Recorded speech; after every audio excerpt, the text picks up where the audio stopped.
souffrances infligées par les Khmers rouges, les complexités du Moyen-Orient et les réalités de la guerre froide. Les pluies acides, entre autres sujets, faisaient régulièrement parler d'elle à la fin des années 1970 et au début des années 1980. Je me rappelle avoir été stupéfié par l'horrible spectacle d'arbres sans feuilles et par l'idée que l'activité humaine était responsable de la dégradation de la nature. Les usines recrachaient des émissions qui ravageaient les forêts, tuaient les animaux et contaminaient les sols, et cette prise de conscience m'a fait l'effet d'un choc.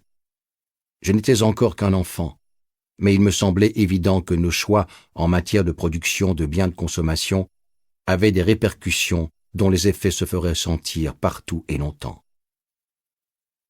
Ces craintes étaient aggravées par une peur de l'apocalypse qui a marqué toute mon enfance.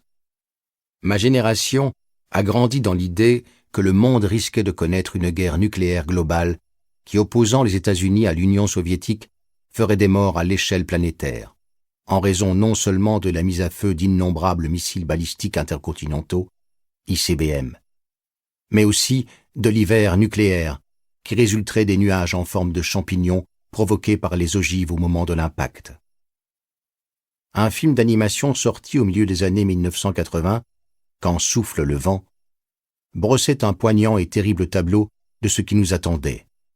La tristesse, la souffrance, la faim et la mort. Tout cela à cause de notre capacité humaine à inventer des armes de destruction massive qui devaient non seulement tuer des millions de personnes dans des explosions et des tempêtes de feu, mais aussi changer le climat terrestre de façon si radicale que survivre tiendrait du miracle. La mise à feu de centaines d'armes nucléaires promettait de projeter tant de débris dans l'atmosphère qu'il nous faudrait apprendre à vivre à des températures inférieures à zéro. La lumière du soleil serait arrêtée par des couches de poussière et de particules, et les végétaux n'y survivraient pas. Les animaux en mourraient eux aussi, et ceux qui auraient survécu aux explosions devraient affronter le froid glacial et la faim. Les retombées radioactives contamineraient la faune et la flore, empoisonnant toute forme de vie. L'objectif était de survivre à l'apocalypse et de compter parmi les survivants. Avec le temps, du moins l'espérions-nous, le climat finirait par se rétablir. Il s'agirait alors de voir combien d'humains seraient encore en vie et à quels endroits de la planète, puis de repartir de zéro. Les inquiétudes de ma génération ont été exacerbées par quelques désastres marquants, dont le plus dramatique fut l'explosion du réacteur de Tchernobyl en 1986 en Ukraine.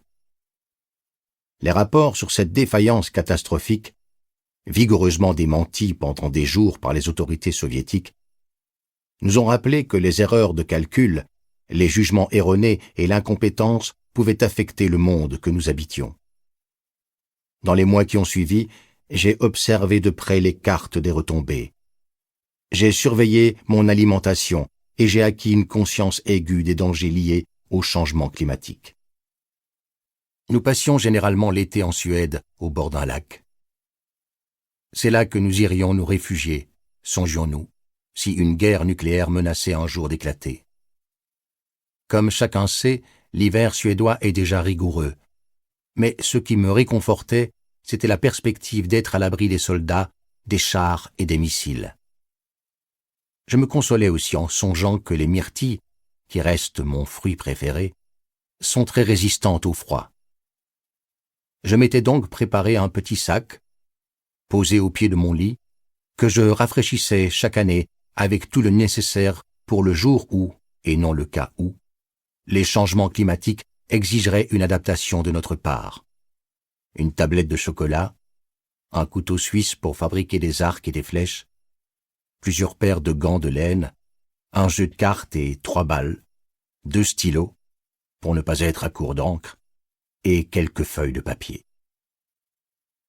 Il s'est avéré que ces préparatifs étaient superflus, même si dans bien des cas, la catastrophe n'a été évitée que grâce à la chance et non à quelques compétences humaines.